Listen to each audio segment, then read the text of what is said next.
The ornate pipe organ, born in the 16th century, has been silent for more than 100 years. It sleeps in the Co-cathedral of St. John in Valletta, capital city of Malta and home to the historic Knights of Malta. Over the centuries, the organ was damaged by vandalism and decay. It was ultimately abandoned and left to woodworm. A century later, after being packed by careful hands, it is sent on a daring journey to the north.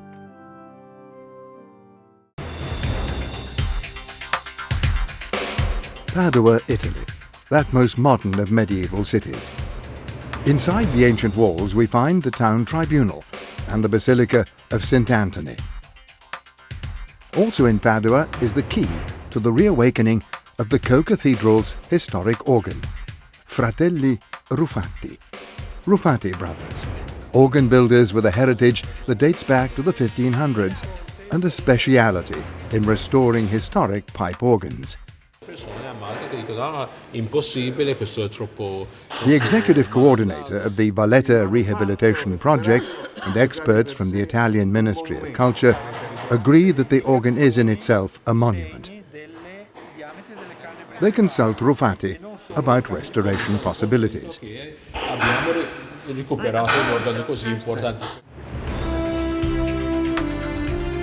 State-of-the-art technology is combined with old-world techniques to bring about the rebirth of the oldest pipe organ in Malta. The first order of business is to halt the progress of the woodwork.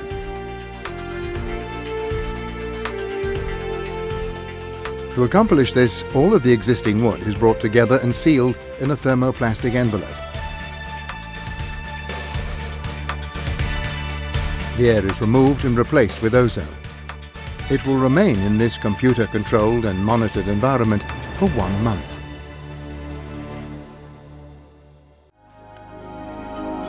After the wood comes out of its envelope, the extensive restoration process begins. As much of the original wood as possible is saved by patching it or marrying it to new wood. The many missing keys are replaced with new ones made of beechwood, the same material as the originals. The old and the new keys are placed in the key bed side by side.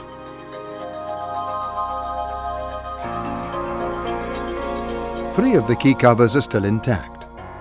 Analysis at the University of Padua shows they're made of elephant tusk. Covers of ivory are fashioned for the rest of the keys, and everything looks as it did originally.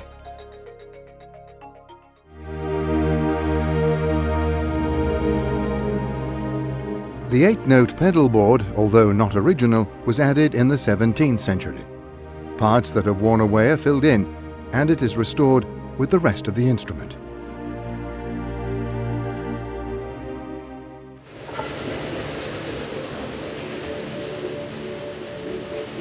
Ruffatti craftsmen use heavy-duty pliers to extract the long hand-forged nails from the toe board. They're stored in a grid to ensure that they are replaced in precisely the same holes from which they were taken.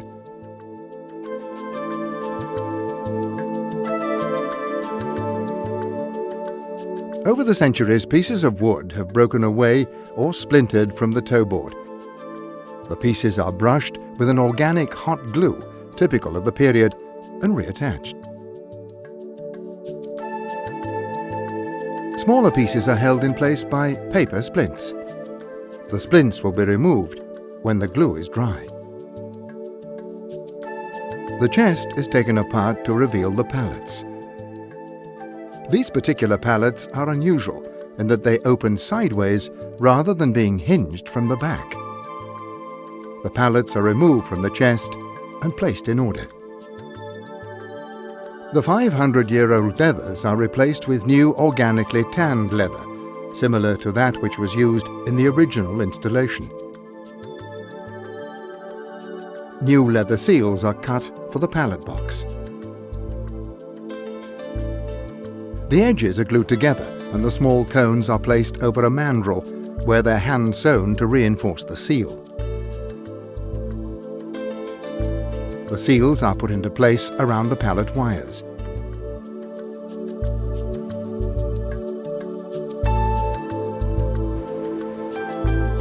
The pallet wires will pull down the pallets, which will allow air into the tone channels.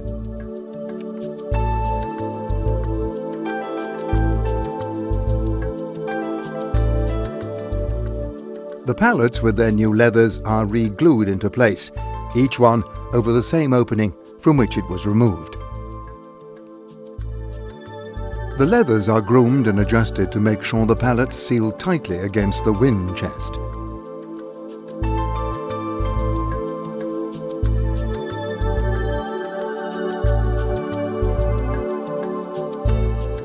When it's reassembled, the mechanism is tested to make sure that everything works properly.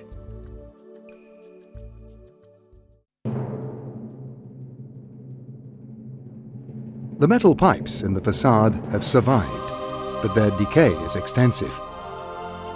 Uneven edges of heavily corroded sections are cut cleanly away. Newly cast metal of the same alloy composition is prepared.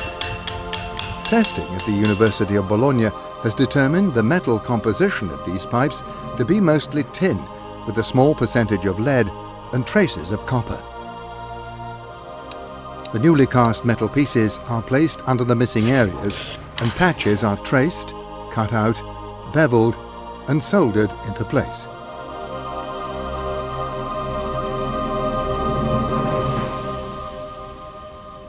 Small holes of decay are cut away with a knife and filled with solder. For this project, Fratelli Ruffatti has developed a system for detecting micro holes not visible to the naked eye. Once they're found, they're carefully repaired. In the casting room, Ruffatti pipe makers use a centuries-old technique to cast a new alloy for the reconstruction of the missing internal pipes. Only one of the original internal pipes has survived, but it's enough to give us a clear idea of the composition and shape of the rest. Sizing of gum arabic has been applied to the sheets of metal. When soldering, the sizing will act as a non-stick surface, preventing the solder from flowing except where desired.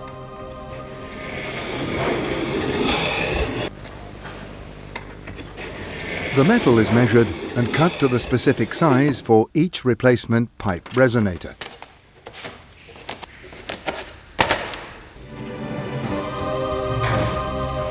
In the pipe shop, the sheets are hand-rolled and beaten into place over the appropriate pipe form.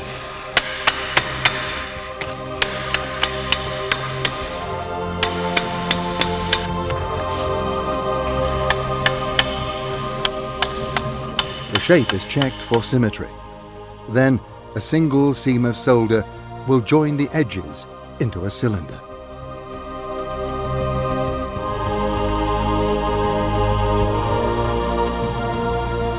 The pipe mouths are flattened and burnished by hand, and the resonators are set aside to await being joined to the pipe feet.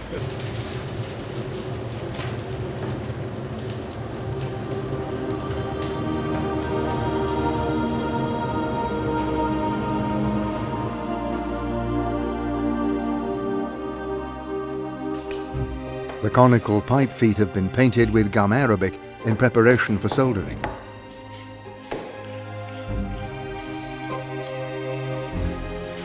First, the languids, adjustable metal plates which will separate the pipe feet from their resonators, must be created and set. Each is cut and shaped to the proper fit.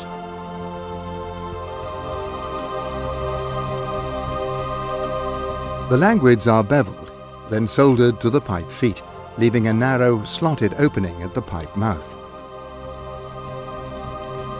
It's here, along with the upper lip on the pipe resonator, that the voicing of the pipe will take place. Resonators are painted with sizing, then soldered to the pipe feet. The soldering is a tricky business at any time, since the solder and the pipe metal have almost the same melting point.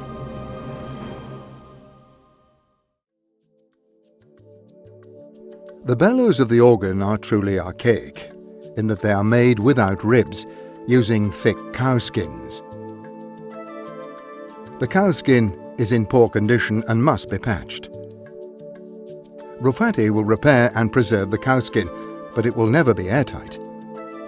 To make the bellows function, they build a reservoir within the reservoir. Goat skins are sorted through, and the best hides for the project are chosen. The lengthy process of lining the bellows begins. Large pieces of hide are joined together and attached to the framework. Smaller strips are cut, brushed with hot glue and meticulously pressed into place around the edges and joints to make sure that the seals are strong and airtight.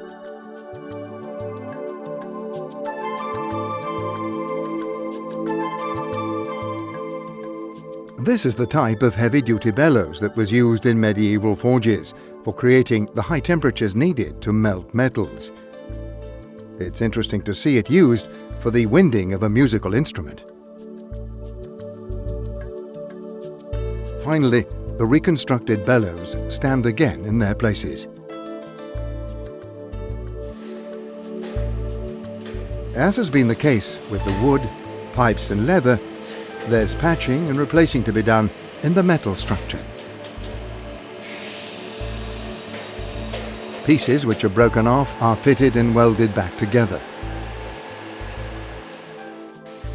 Using surviving parts as guidelines, new metal pieces are forged to replace those which are missing. The shaping and crafting is done by Ruffatti's master metalsmith.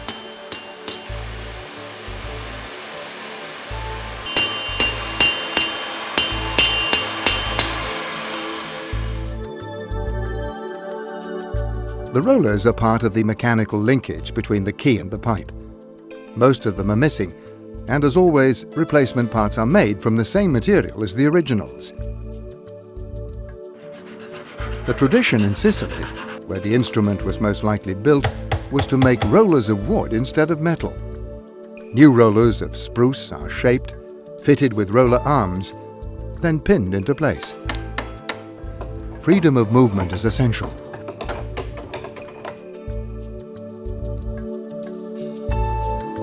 Some of the wooden end pieces are missing from the roller board that connects to the pedal pipes. New ones are carved, smoothed and drilled.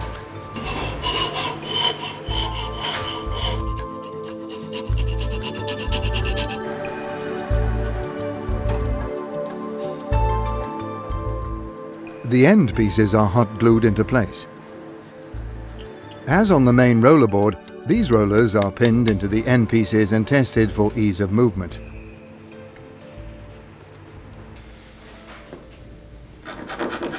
The rack board is made of leather and is as thick as the sole of a man's dress shoe. The holes are adjusted to make sure that each pipe has a comfortable fit.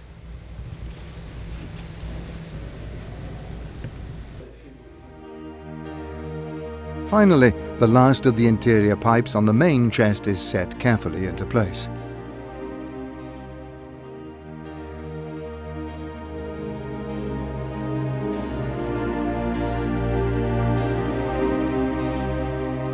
The main chest is brought together with the facade pipes, the keyboard and the pedals. The 5 high-pitched pipes of the restored Nightingale stop are adjusted in their pan of water. The co-principals of Fratelli Ruffatti, Piero and Francesco Ruffatti, compare notes on the progress. The ornate casework has been left in Malta for restoration. In the workshop, a temporary casework is fashioned so that the organ can be tested and have its initial voicing. It will be voiced again when it's reinstalled in the oratory of the Co-cathedral. The wooden pipes are for the pedals. They're of chestnut and have a unique design. Each pipe mouth is carved completely from a single piece of wood. The stop levers are of iron and can only be accessed from the side of the organ. The restored bellows are operated by hand, as they would have been when the organ was new. The instrument can also be winded by a modern blower, in addition, which allows us to have the best of both the old world and the new. The mechanism is tested again. Everything works perfectly, and it's time to begin the process of voicing the pipes. Pipe voicing involves listening to the pipes and adjusting them to make sure they speak properly and at the right volume. The work is performed at the mouth of the pipe, the upper lip, the lower lip and the languid, to bring about the right volume level and speech characteristics.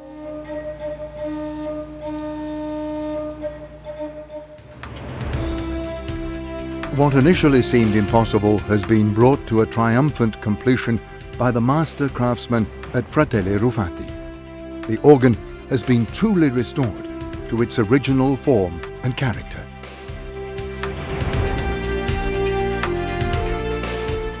Restoration of any significant piece of history is always a love story. The patching, repairing and recreating have been done with great care and tenderness.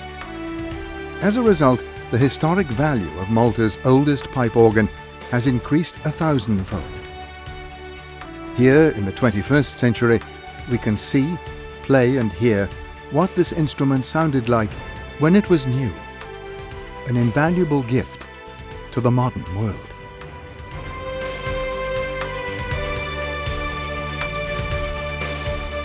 A paper fragment glued inside the wind chest shows part of a cross of Malta of the year 1579.